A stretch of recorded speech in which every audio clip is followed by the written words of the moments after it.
দাঁত না খেলিয়ে কি জন্য ডেকেছিস সেটা বল। বলছিলাম কি কাকু, হ্যাঁ বল না তো। বলছি কি ওই প্যান্ডেলের জোগাড় টোগাড় করেন। প্যান্ডেল আবার কিসের জন্য? হ্যাঁ, দিন নাই ক্ষণ নাই প্যান্ডেল মানে কিসের জন্য প্যান্ডেল? হ্যাঁ, আসলে কি আপনাদের ছেলের বিয়ে সামনের 14 তারিখে। আমার ছেলের বিয়ে 14 তারিখে? হ্যাঁ কাকু, ওই যে কিরণ লজ্জায় মুখ ফুটে বলতে পারছে না, তাই আমাকে বলাচ্ছে। এই কিরণ কি বলছে? আগে বাবা, হ্যাঁ আমার লজ্জা করছে তো, তাই কালুরি দিয়ে বলাচ্ছি। এত বিয়েটা ঠিকঠাক হয়ে গেল আর আমি কিছু জানতে পারলাম না। আসলে মা, তুমি যেসব বলেছিলে না, পায়েল সবকিছুতে রাজি। মানে ওই বলছিলে তোমার একটা মঙ্গলসূত্র লাগবে, সেটা পায়েল কিনে দিতে রাজি। কি বলছিস বাবা? হ্যাঁ মা, আমি বলেছি পায়েল রে, পায়েল বলেছে ঠিক আছে, মা যা বলেছে তাই হবে। আর পোড়ামুখো আমার নামে কিচ্ছু বলিসনি? হ্যাঁ বলেছি তো, বাবার যে 1 লক্ষ টাকা লাগবে গরুর ব্যবসা করবে সে কথা বলেছি। তা বৌমা কি বললো? তোমার বৌমা বলেছে 1 লক্ষ না, ওর থেকে আরো বেশি দেবে। ভগবান, তুমি মুখ তুলে তাকিয়েছো। সারা জীবন তোমার কাছে প্রার্থনা করেছি যে ব্যবসার জন্য টাকা দাও।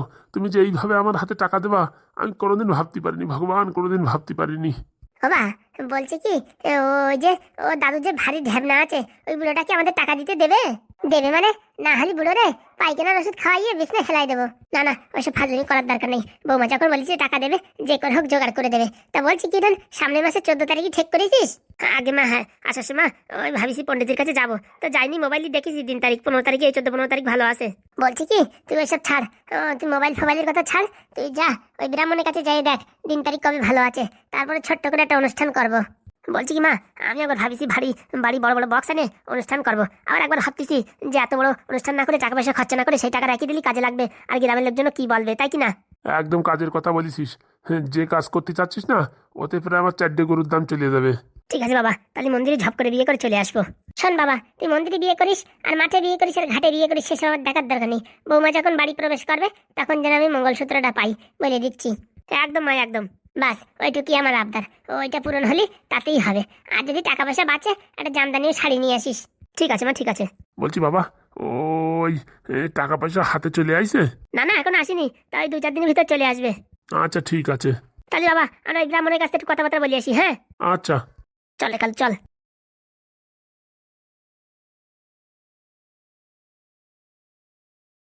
বাবা, খুব ভারী হাসি আসছে না? হাসি আসবে না বুড়ো? বিয়ে করে তোমার সাথে কত বছর হয়ে গেছে, এখন একটা সোনা জিনিস পর্যন্ত কিনে দিতে পারোনি।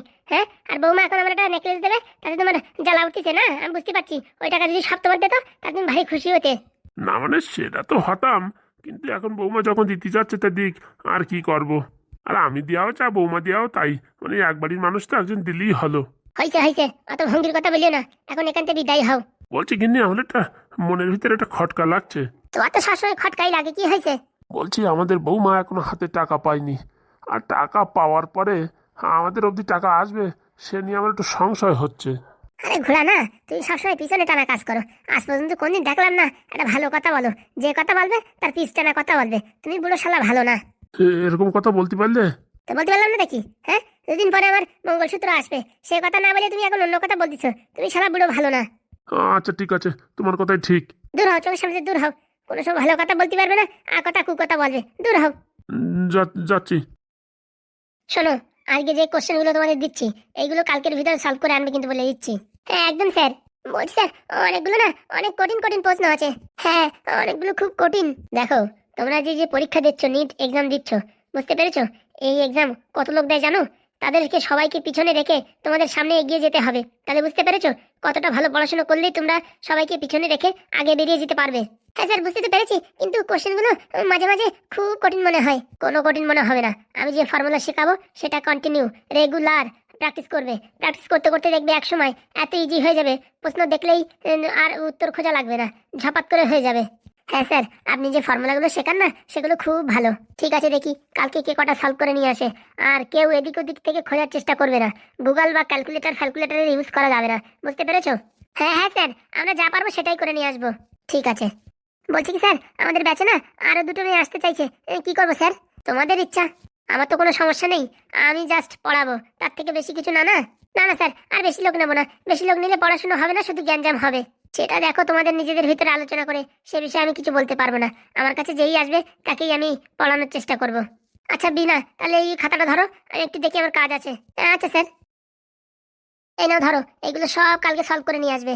আচ্ছা স্যার, আসি তাহলে। হ্যাঁ স্যার। বলছি বিনা, তোরই তো মজা। কেন? স্যার তোদের বাড়ি থাকে, তোকে বেশি সময় দেবে পড়াশোনা করানোর জন্য, তাতে তো তোর ভালো হবে না? বাবা সেটা তো অবশ্যই, তাহলে তোর বাড়ি নিয়ে রাখতিস। হ্যাঁ আমার কোনো অসুবিধা নেই, তুই যদি বলিস স্যারকে আমাদের বাড়ি নিয়ে রাখবো। হ্যাঁ আমাদের বাড়িতে অনেক জায়গা আছে, উপরে দোতলায় 2টো রুম খালি, ওখানে এসি বসানো আছে, কোনো সমস্যা হবে না। দেখো তোমরা একটু বেশি বেশি করছো, বুঝতে পেরেছো? স্যার আমাদের বাড়িতেই থাকবে, আর তোমাদের বাড়ি যাবে না। তোমাদের কি চেনে যে তোমাদের বাড়িতে যাবে? আর আমি তোমাদের বলে এখানে নিয়ে আসছি পড়ানোর জন্য। হ্যাঁ, আর তোমরা এখন বলছো স্যারকে নিয়ে যাবে তোমাদের বাড়িতে? কাজগুলো কি ঠিক করছো? এই বললে কিন্তু বলে দিচ্ছি তোমাদের সাথে বন্ধবি কেটে দেবো কিন্তু আমি। আরে না না, বিনা তোর সাথে তো আমরা একটু ফাজলামো করছিলাম।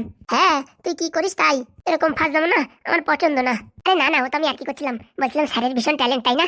খালি ট্যালেন্ট? আমরা যে স্যারের কাছে পড়তে যাই দেখেছিস, তার পড়ানোর সিস্টেম আর আমাদের এই স্যারের পড়ানোর সিস্টেম দেখেছিস? একদম আকাশ পাতাল পার্থক্য। বলছি ওই স্যারকে কিন্তু বলা যাবে না যে আমরা অন্য কোথাও কোচিং নিচ্ছি।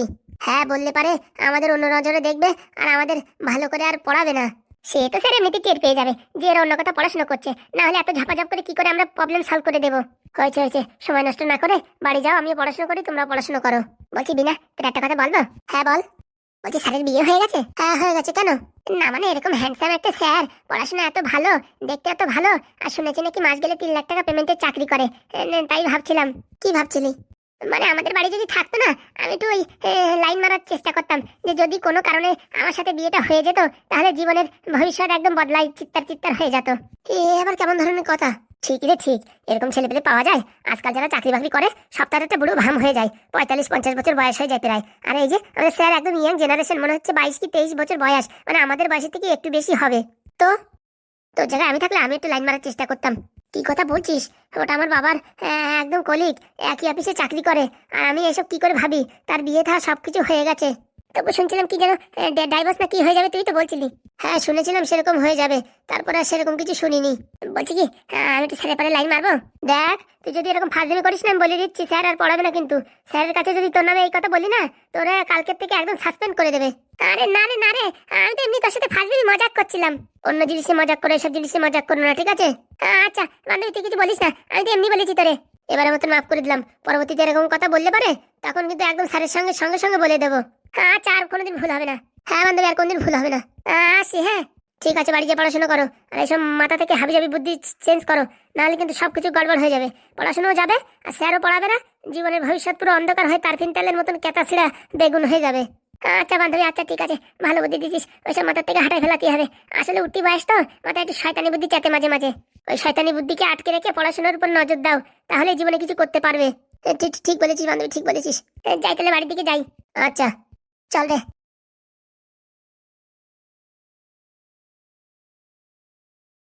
এটা তো এরকম মেয়ে না, হঠাৎ করে আজকে স্যারের সম্পর্কে এরকম কথা বললো। হ্যাঁ আগে জানলে এদের আমি টিউশনিতে আনতামই না, কিন্তু এদের সাথে এত বছর পড়াশোনা করছি, কোনোদিন কোনো স্যারের সম্পর্কে এরকম বললো না, প্রথমবার এই পাদুর সম্পর্কে এরকম বললো। বুঝলাম না, কথাটা যদিও খারাপ কিন্তু সত্যি যে এরকম কম বয়সে এত হ্যান্ডসাম ছেলে এবং এত টাকা পেমেন্ট মাসে, আর এইরকম মানে ট্যালেন্টেড, মানে ভুরি ভুরি এরকম ছেলে পাওয়া মুশকিল। কিন্তু এটা কি সম্ভব? স্যারের অলরেডি বিয়ে হয়ে গেছে, বউ আছে, আর বাবার এমনিতেই কলিগ, তারপরে আমি কি করে লাইন মারি? এটা কি ঠিক? না না, এসব কিছু করা যাবে না, পড়াশোনার দিক মনোযোগ দিতে হবে, তারপরে দেখা যাবে। ভালো একটা পজিশন পেলে তখন দেখবো। যাই দেখি হোমওয়ার্কগুলো করে ফেলি।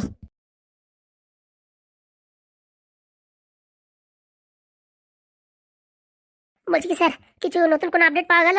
আপডেট মানে সেই আপডেট। কি স্যার বলবেন তো? স্যারের সঙ্গে কথা হয়ে গেছে, তোমার ওই 2 থেকে 4 দিনের ভিতরে জয়েনিং লেটার চলে আসবে।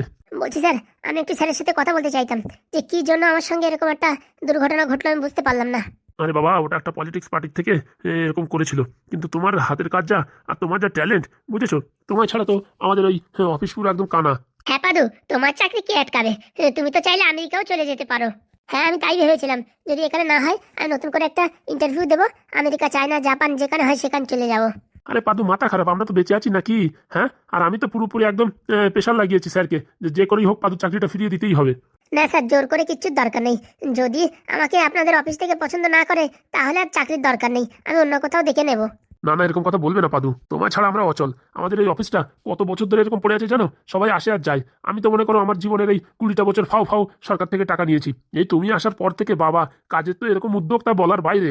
আসল কথা, আমাদের অফিসে খালি এতদিন আসা যাওয়া আর টাকা পয়সা নেওয়া, এছাড়া কোনো কাজই হয়নি। যেই তুমি এসেছো বাবা, রোবোটিক সিস্টেম কি করে কি ডেভেলপ করা যায়, কি করে কি করা যায়, এটা মানে অন্যরকম সিস্টেম। বলছি স্যার, 1 সপ্তাহের ভিতরে চলে আসবে তো? আরে বাবা, এক সপ্তাহ কি, আমার তো মনে হয় কালকে সকালের ভিতরে তোমার মেল ঢুকে যাবে। তাহলে তো স্যার খুব ভালো হয়, বাড়ির পরিস্থিতিও খারাপ আর টাকা পয়সারও ভীষণ চাপ। ওগো বলছি, পাদুকে টাকা পয়সা লাগলে দাও না তো। আমি তো কতবার বলেছি, বাবা তোমার কত লাগবে বলো, আমি এক্ষুনি ঝপাত করে অ্যাকাউন্টে ট্রান্সফার করে দিচ্ছি। না না স্যার, দরকার নেই, আপনাদের বাড়িতে আশ্রয় দিয়েছেন সেটাই অনেক। বলছি স্যার, ওই এক সপ্তাহ পরে জয়েনিং লেটার আসলে কটার টটার পাবো তো নাকি? ওই শোনো, কটার ফটারের দরকার নেই, ওখানে ওইসব হাবি জাবি তেল মশলা খেয়ে শরীরের 12টা বেজে যাবে। তুমি আমাদের বাড়িতেই থাকবে, কথা হয়ে গেছে না, আবার কটারের কথা বলো কেন? না মানে পরবর্তীতে আবার কটার পেতে অসুবিধা হতে পারে তার জন্য। আরে যেখানে আমি আছি সেখানে তুমি আমার অসুবিধা দেখো কোথার থেকে, আমি তো বুঝতে পারছি না পাদু, তোমার কি আমার উপর ভরসা নেই নাকি নাকি? না স্যার, এরকম কেন বলছেন? এরকম তো তুমি বলছো, মনে হচ্ছে পরের বাড়ি আছো, এখানেই থাকবে তুমি, কোনো চাপ নেই। আচ্ছা স্যার। বলছিলাম কি পাদু, তোমার পার্সোনাল ব্যাপারে ভাবলাম ইন্টারফেয়ার করবো না, তবু একটা কথা জিজ্ঞেস করতে বারবার মন চাইছে। হ্যাঁ স্যার বলেন স্যার, নির্দ্বিধায় বলেন। ওই যে তোমার ফ্যামিলি, তোমার বউ নিয়ে কি একটা ঝামেলা হচ্ছিল, সেটা মিটেছে? ওসব কথা ছাড়েন স্যার, ওসব শুধু শুধু বলা। কেন পাদু, কি হয়েছে বলো না আমাদের? ও মেয়ে সংসার করা মেয়ে না স্যার, ও এখন টাকা পয়সা চাচ্ছে, আমায় ছেড়ে দেবে তার জন্য। ও মা, কি কথা বলে? তোমার মতন ছেলেরা ছেড়ে দেবে? ওর মনে হয় আমি চাকরি ফাকরি কিচ্ছু করি না, ওকে মিথ্যা কথা মিথ্যা আশ্বাস দিয়ে বিয়ে করেছি, এইসব কিছু বলছে। কি বলছো? তোমার মতন ছেলেকে ডিভোর্স দিয়ে দেবে? ওর মেয়ের মাথায় বুদ্ধি আছে নাকি গোবর ভরা? স্যার ভগবান যা করে ভালোর জন্যই করে। আজকে আমার চাকরিটা দুদিনের জন্য যাওয়ায় লাভই হয়েছে, মানুষ কিরকম তা জানতে পেরেছি। তাই বলে ডিভোর্স ডাইরেক্ট? হ্যাঁ স্যার, ও চলে যাওয়াই ভালো। ওসব যন্ত্রণার জিনিস নিয়ে বেঁচে থাকাও একটা টেনশন। ওর থেকে টাকা পয়সা কিছু গেলেও আমি কদিনের ভিতরে টাকা পয়সা ইনকাম করে নেব। শোনো, তোমার টাকা পয়সা যদি লাগে তুমি বলো, ঝপাত করে আমি তোমার পাঠিয়ে দিচ্ছি, তুমি টাকা পয়সা দিয়ে সেটেলমেন্ট করে দাও। বলছি স্যার, আমার কাছে এখনো 1 টাকাও নেই। বাই চান্স যদি চাকরিটা না হয় তাহলে আপনার টাকাগুলো ফেরত দেবো কি করে? সে গ্যারান্টি আমার উপরে, তুমি টেনশন নিও না, আমি তো দিচ্ছি টাকা। তুমি চাকরি পাবে কি না পাবে সেটা পরের ব্যাপার, টাকা দিচ্ছি, টাকা নাও, কেস ঝামেলা মিটাও, এসব ফালতু টেনশন নিয়ে একদম মাথা যন্ত্রণা কেস। হ্যাঁ বাবা, হ্যাঁ এতবার যখন বলছে টাকাটা নিয়ে নাও না, এই এরকম করছো কেন? তুমি আমাদের পরপর ভাবো কেন? বলছি স্যার, যদি চাকরিটা বাই চান্স না হয় তাহলে টাকা দিতে কিন্তু সময় লাগবে। আরে তুমি ও নিয়ে টেনশন করো না, টাকা আমি দিচ্ছি, তুমি নাও, তোমার ইচ্ছায় টাকা ফেরত দাও, নালে দেওয়ার দরকার নেই। এত বড় স্যার কথা বললেন, আর কিচ্ছুর আমার দরকার নেই। বাস, ঝামেলা মিটেছে তো? তুমি এই বিকালে টাকা নিয়ে নাও, বাড়ি কথা বলো, আর কত কি লাগে আমায় বলো, কালকে সকালে তোমার অ্যাকাউন্টে আমি ট্রান্সফার করে দিচ্ছি। আচ্ছা স্যার, আপনাকে অসংখ্য অসংখ্য ধন্যবাদ। এই আপনার কৃতজ্ঞতা আমি সারা জীবনে কোনোদিন ভুলতে পারবো না। ওইসব বলে শুধু শুধু আমায় লজ্জা দিও না। না স্যার, সত্যি বলছি। হয়েছে হয়েছে, তুমি এখন খাওয়া দাওয়া করে নাও, তারপরে অফিসে বেরোতে হবে, ওখানে গিয়ে তোমার কিছু ফাইল সাবমিট করতে হবে, ঠিক আছে? হ্যাঁ এখনই স্যার, এখনই রেডি হয়ে নিচ্ছি স্যার আমি। ঠিক আছে। কই কই কিনি, ভাত বাড়ো নাকি? এই তো পাদু আসলে পারে ভাত বেড়ে দেবো। আচ্ছা। সত্যি মানুষ এরকম হয় তা ভাবার বাইরে। সত্যি এরকম ধরনের মানুষ আমি জীবনে দেখিনি। কি হলো, আমার মুখটা কালো করে দিলে যে? বলছি ভালো ছেলেদের কপালে এরকমই হয়। ছেলেটা দেখতে ভালো, শুনতে ভালো, পড়াশোনায় ভালো, সবকিছু ভালো, ভালো চাকরি করে, তার বউ একটা জুটিছে দেখো। হ্যাঁ হ্যাঁ, একদম আতকপালি। ও আর কি বলবা, সব হচ্ছে কপালের দোষ। ওরকম বলছো কেন? তোমার কপালের দোষ কি খারাপ যে আমার মতন একটা মেয়ে পেয়েছো? না না, আমি সেটা কখন বললাম? তাহলে বলছো সব কপালের দোষ? মানে ওই আর কি, পাদুর কথা বলছি, তোমায় পেয়ে তো আমি ধন্য। তাহলে ওরকম মুখ কালো কেন? না না, তোমায় পেয়ে আমি ধন্য, পৃথিবী আমার সবকিছু ছন্ন ছন্ন। ওসব কথা ছাড়ো। বলছি একটা কথা বলবো, কিছু মনে করবে না তো? না না, বলো তো গিন্নি। বলছি বাই চান্স পাদুরি মনে করো 6 লাখ টাকা দিলে, ও চাকরিটা না হলো, তাহলে এই টাকাগুলো? আরে চাকরি হয়ে বসে রয়েছে, সকালের ভিতরে মেল ঢুকবে, তোমার কি মাথাটা খারাপ হয়ে গেছে নাকি? না বাই চান্স মনে করো না হলো তখন? শোনো, যদিও না হয় না, তোমার মেয়েটাকে যদি একটা হিল্লে করে দেয়, একটা ভালো একটা র্যাঙ্কে চলে আসে, ভালো কলেজ পেয়ে যায়, সরকারি এসে যদি পড়াশোনা হয়, তাহলে আমার কত টাকা বাঁচবে বলো তো? কত আর বাঁচবে? ওরে বাবা, প্রাইভেটে পড়াতে গেলে না এত টাকার দরকার না, ভাবার বাইরে। তা টিউশনে কি অত টাকা 5-6 লাখ টাকা খরচা হয়? আরে লোকে ডোনেশন দিয়ে দিয়েও সিট পাচ্ছে না কলেজে, আর তুমি কি বলো? হ্যাঁ অত সাথে আমার বোঝার দরকার নেই, আমি অত সাথে বুঝি না। হ্যাঁ, তোমার বোঝার দরকার নেই, আমি যেখানে টাকা পয়সা লাগাচ্ছি ঠিক জায়গায় লাগাচ্ছি, তুমি টেনশন করো না। আর পাদু এরকম ছেলে না, বসে খাওয়া ছেলে না, ও যদি চাকরিটা নাও পায় না, আমেরিকা জয়েনিং করে নেবে, 1 মাসের টাকায় কমসে কম 10 লাখ টাকা, ও তো আমার টাকায় আগে দিয়ে দেবে। ওরকম ছেলে কি পয়সা মারে খাওয়া ছেলে নাকি? তুমি কি উল্টো পাল্টা ভাবো মাথা, আমি তো বুঝি না। না মানে আমি এরকম ভাবছি না আর কি, এই একটু সময়ের জন্য আসলো, তার জন্য তোমার জিজ্ঞেস করলাম। ওসব নিয়ে তুমি টেনশন করো না, আর এসব কথা পাদু শুনতে পারলে টাকা চাইলেও মোটামুটি দিতে চাইলেও নেবে না। হ্যাঁ তা ঠিক বলেছো। তাহলে দেরি করো না, ঝাপাত করে ভাত বাড়ো, আমি একটু হাত মুখ ধুয়ে আসি। আচ্ছা। বলছি স্যার, আপনি বাথরুমের ভিতরে? পরিস্থিতি এরকম। মানে স্যার ঠিক বুঝলাম না। পুলিশের চারিদিকে চাপ, টিভি নিউজ খবরের কাগজ সব জায়গায় আমার ফটো দিয়ে দিয়েছে, বলেছে যে এই খবর দিতে পারবে তাকে 10,000 টাকা পুরস্কার দেওয়া হবে। কি বলছেন স্যার? হ্যাঁ, আমি এখন এখান থেকে কি করে বেরোবো আমি তো তাই বুঝতে পারছি না। ও সব নিয়ে টেনশন করবেন না, আমরা আপনার প্রস্তাবে রাজি হয়ে গেছি। মানে? মানে আপনি বললেন ওই 1 মাসের মতন আপনাকে রাখতে হবে, তার বদলে 5-6 লাখ টাকা দেবেন, সেই প্রস্তাবে রাজি হয়ে গেছি। সত্যি বলছো তো? হ্যাঁ হ্যাঁ স্যার, বলছি কি আপনার কাছ থেকে টাকাটা নিতে চাচ্ছিলাম না, কিন্তু আমাদের পরিস্থিতি এমন এইরকম যে টাকা পয়সার প্রচুর দরকার। সে ঠিক আছে, টাকা পয়সা আমি দিয়ে দেবো, কোনো চাপ নেই, কিন্তু এখনই সঙ্গে সঙ্গে দিতে পারবো না। কারণ কি, এখন যদি আমি এটিএম দিয়ে টাকা তুলি, বুঝেছো, বা আঙুলির ছাপ্পা দিয়ে টাকা তুলি, বা ব্যাংকে গিয়ে টাকা তুলি, তাহলে তো আমার খবর পেয়ে যাবে, তখন তো সমস্যা। এর জন্য মোটামুটি ওই 15-20 দিন বা 1 মাস পরে তোমাদের টাকাগুলো একসাথে হ্যান্ড ওভার করে দেবো। কিন্তু স্যার, হ্যাঁ বলো। বলছি কি, টাকাটা না আমাদের এখনই দরকার ছিল। আরে বাবা, একটু বোঝার চেষ্টা করো ফুটো। আমি তো টাকা দিয়ে দিতে পারি এক্ষুনি, আমার কাছে রেডি, কিন্তু আমি কি করে তুলবো বলো তুমি? হ্যাঁ, সেটাও তো ব্যাপার। তাহলে দেখো, এই বিপদ থেকে এখন তোমরাই বাঁচাতে পারো, যে করে হোক আমার এখন এখান থেকে উদ্ধার করো। আচ্ছা স্যার, আজকে রাত্রে স্যার 12টা 50-এ আপনাকে নিয়ে যাওয়া হবে। বলছি, নেওয়ার সময় যদি কেউ দেখে নেয়? কেউ দেখতে পারবে না। আপনার জন্য একটা নাইটি আনবো, আর মুখে একটু চুনকালি ঘষে নেবেন, বাস। কেউ খুঁজে পাবে না। যে জিনিসের ভয় ছিল, আজকে সেই জিনিসই ঘটলো আমার সাথে। মানে স্যার? আগে ভাবতাম আমার জীবনে যেন আমার মুখে কোনোদিন চুনকালি না লাগে, কিন্তু আজকে সেই চুনকালি লাগিয়ে এখান থেকে বিদায় নিতে হবে। বলছি স্যার, চুনকালি আগে দেখবেন না জীবনটা দেখবেন? আপনি যা বললেন, এই অবস্থায় যদি আপনি বাড়ি যান, তাহলে তো আপনার অবস্থা একদম আমসক্ত বানাই দেবে। তা কথাটা খারাপ বলনি, ওর থেকে ভালো মুখে চুনকালি ঘষে নিলাম। আমার কথাও সেই কথা স্যার, আগে নিচি বাঁচিয়ে তারপরে বাপের নাম। তা ঠিক বলেছো। তো রাত্রেবেলা আমরা একটা ফটফটি গাড়ি নিয়ে আসবো, আর এই আপনার জন্য একটা নাইটি নিয়ে আসবো, আর মুখে চুনকালি লাগিয়ে বাস আমাদের সাথে চলে আসবেন, ঠিক আছে? হ্যাঁ আচ্ছা। বলছি, ওই ডাক্তারবাবুর সাথে কথা হয়ে গেছে, আমাদের জন্য ওই পিছন দিয়ে একটা দরজা খুলে দেবে, ঠিক আছে? আচ্ছা, ততক্ষণ আমি বাথরুমেই থাকি। বলছি স্যার, এখান থাকলে খাওয়া দাওয়া কি করে হবে? ওরে বাবা, খাওয়া দাওয়া স্নান ধিনান সব এখন ওই এক জায়গায় চলছে কাজ। সত্যি স্যার, আপনার কষ্ট দেখে আমারই দুঃখ লাগছে। সব পাপের ফল গো ফুটো, সব পাপের ফল। আমরা যে কত পাপ করেছি, আমাদের কি ফল দেবে ভগবান তা কে জানে। না না, তোমরা মানুষের অনেক উপকার করেছো। কে জানে স্যার। আচ্ছা স্যার, আসি তাহলে, হ্যাঁ? আচ্ছা। স্যার, 12টা 50-এ আসবো কিন্তু ঠিক সময় মতন। ঠিক আছে। কি দিন পড়েছে, এমএলএ বাবুর এখন পাইখানায় আশ্রয় হয়েছে। ভগবান, কি দিন দেখাচ্ছ! এখন আমার পাইখানায় বসবাস করতে হচ্ছে, আর কি বলবো, কিছু করারও নেই। পুলিশের হাতে ধরা পড়লে আমার বউর কাছে ছাড়ছাড় করে নিয়ে যাবে। পুলিশের থেকে ভয় পাই আমার বউকে আমি বেশি, তাই ওখানে যাওয়া আমার জীবনের চরম ভুল হবে। ওর থেকে ভালো আমি পাইখানায় বসে থাকি। আর কি করা যাবে, এখানেই এখন 12টা 50 অবধি অপেক্ষা করি।